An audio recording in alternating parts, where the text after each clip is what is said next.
जय हिंद दोस्तों, आप सभी दोस्तों का हमारा इस YouTube चैनल में बहुत बहुत स्वागत है। उम्मीद करते हैं कि आप सभी जहां भी होंगे स्वस्थ होंगे, मस्त होंगे। तो आज के इस वीडियो में मैं एक नए टॉपिक के साथ आप सभी के सामने हाजिर हुआ हूं।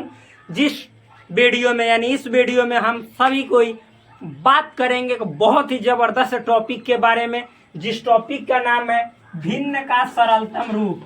क्या है इस टॉपिक का नाम? भिन्न का सरलतम रूप।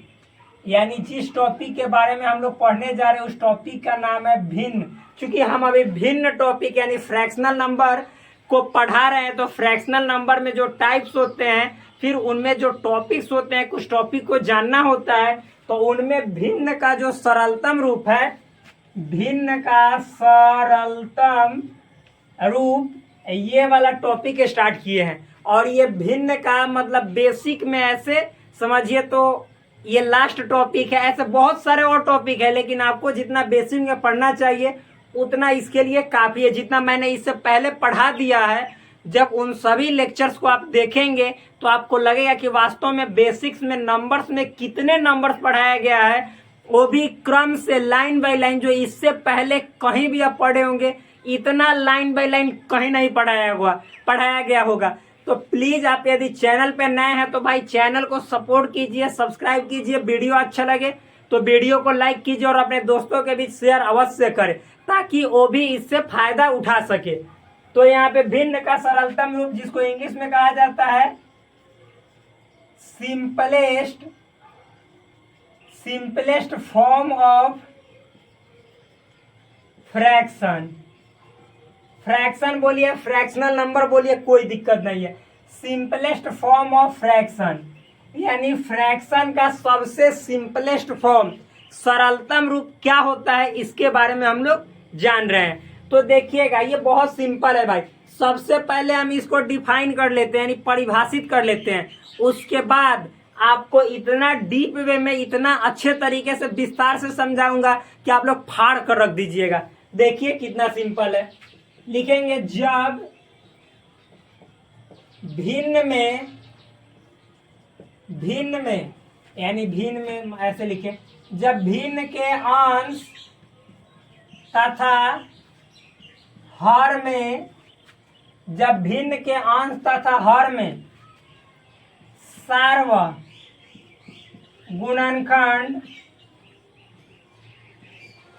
यानी जब भिन्न के अंश तथा हर में सार्वगुणनखंड, क्या सार्वगुणनखंड एक हो तो वह भिन्न सरलतम रूप में कही जाती है। सरलतम रूप में कही जाती है। देखिएगा कितना सिंपल तरीके से समझाऊंगा। देखिए क्या लिखा है, जब भिन्न के अंश तथा हर में सार्वगुणनखंड, इंग्लिश में कहते हैं इसको कॉमन फैक्टर। और यदि आप इसके बारे में कुछ नहीं जानते तो प्लीज जाकर वीडियो में देखिए, पीछे एक टॉपिक पढ़ाया गया है कॉमन फैक्टर के बारे में। क्या होता है कॉमन फैक्टर, एक टॉपिक है, प्लीज जाकर वहां पे देखिए। हालांकि मैं यहाँ पे आपको थोड़ा सा जल्दी समझा देता हूँ। देखिए, मान लीजिए कि तीन है, तो यदि तीन का हम गुणनखंड निकालेंगे तो एक होगा सबका गुणनखंड, फिर तीन, क्योंकि तीन अपने आप से करता है। गुणनखंड का मतलब ना कि जैसे मान लो तीन का गुणनखंड है तो तीन किस संख्या से कटता है, जिस संख्या से कटता है वह उसका गुणनखंड कहलाता है। तो एक से तो कटेगा और तीन अपने आप से कटेगा, तो ये दोनों इस तीन के गुणनखंड हुए। हम फिर पूछेंगे आपसे चार, तो एक से भी कटता है, दो से भी कटता है, चार से, यानी चार के गुणनखंड ये हुए। और सार्वगुणनखंड का मतलब होता है दोनों में कौन सा गुणनखंड है जो कॉमन है, यानी दोनों में उभयनिष्ठ है, शामिल है। तो आप ही बताओ, वन है ना, तो यहाँ पे कहा गया है कि ऐसा भिन्न, यानी जब भिन्न के अंश तथा हर, अंश कहने का मतलब है न्यूमेरेटर और हर कहने का मतलब है डिनोमिनेटर। यानी देखो, जैसे उदाहरण हम लिख रहे हैं, उदाहरण अंश जो भिन्न होता है वो अंश बाई हर के रूप में होता है, यानी इसको कहा जाता है न्यूमेरेटर, इसको कहा जाता है डेनोमिनेटर। तो इस रूप में रहता है, भिन्न का ये रूप है। अब देखो मान लो कि जैसे दिया हुआ है आपको 7/14 दिया हुआ है, आप ही देखो मेरे दोस्त 7/14 और दो देखो क्या अंश तथा हर में सार्वगुणनखंड। सार्वगुणनखंड कहने का मतलब है कि अंश तथा यानी न्यूमरेटर और डिनोमिनेटर में कॉमन फैक्टर, मतलब कि दोनों में शामिल गुणनखंड अगर जो एक होगा ओनली वन, तो अभी उसको कहेंगे कि जो ये भिन्न है, मतलब ये जो फ्रैक्शन है ये सिंपलेस्ट फॉर्म में यानी सबसे सरल रूप में है, यानी लोएस्ट फॉर्म भी इसको कहा जाता है। तो आप भाई देखो कि इसके पहले गुणनखंड निकालो, तो 7 का 1,7 और फिर 14 का क्या होता है 1 7 14, क्योंकि 14 जो है सो 1 से भी कट जाएगा, 7 से भी कट जाएगा, 14 से भी कट जाएगा और 7 1 से कटेगा 7 से, तो दोनों में देखो 1 भी कॉमन है 7 भी है, यानी दो गुणनखंड दो फैक्टर कॉमन हो गए। यहाँ पे परिभाषा कह रहा है डेफिनेशन कि एक ही फैक्टर जो है कॉमन होना चाहिए जो कि 1 है, तो यहाँ पे तो 7 भी हो गया, तो ये सिंपलेस्ट फॉर्म में है नहीं। तो प्लीज आप इसको सिंपलेस्ट फॉर्म में बना भी सकते हैं, कैसे?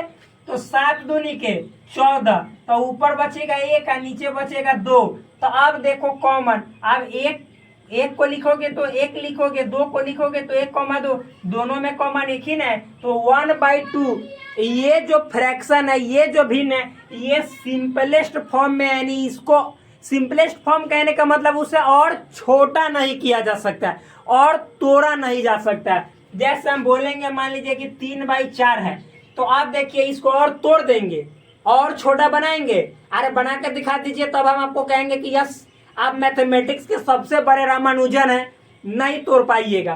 तो यानी कहने का मतलब है कि ये जो है सो सबसे छोटा रूप है जो भिन्न अपने आप में कहलाने लायक है। अगर जो आप इसका बड़ा चाहिएगा तो बना सकते हैं, दोनों में सेम संख्या से गुना करके, 3 दूनी 6 4 दूनी 8, जिसको कि हम बताए थे कल पिछले वाला वीडियो में कि इसी को तुल्य भिन्न यानी इक्विवेलेंट फ्रैक्शन कहा जाता है। लेकिन जब आप सिंपलेस्ट फॉर्म पढ़िएगा यानी सरलतम रूप, छोटा रूप, तो आपको सबसे छोटका होगा, यानी कहने का मतलब 6/8। अगर जो पूछेगा कोई कि 6/8 क्या भिन्न का सरलतम रूप है, नहीं है। क्यों? क्योंकि आप ही देखो भाई इसे और तोड़ा जा सकता है, कैसे? 3 दूनी के 2 तिहाई के 6 और 2 चौके 8, तो ये 3/4 हुआ सबसे छोटा, अब इसे और नहीं तोड़ सकते, तो ये सरलतम रूप हुआ। इसको सिंपलेस्ट फॉर्म या लोवेस्ट फॉर्म ऑफ क्या कहा जाता है? फ्रैक्शनल, यानी फ्रैक्शनल नंबर या फ्रैक्शन जो भी बोलिए, कोई दिक्कत नहीं है। अब तो इसी को हमने डिफाइन किया है। अब मान लीजिए कि 6/8 लिखा है और आप कहिएगा कि ये मतलब भिन्न का सरलतम रूप है, तो नहीं है। क्यों?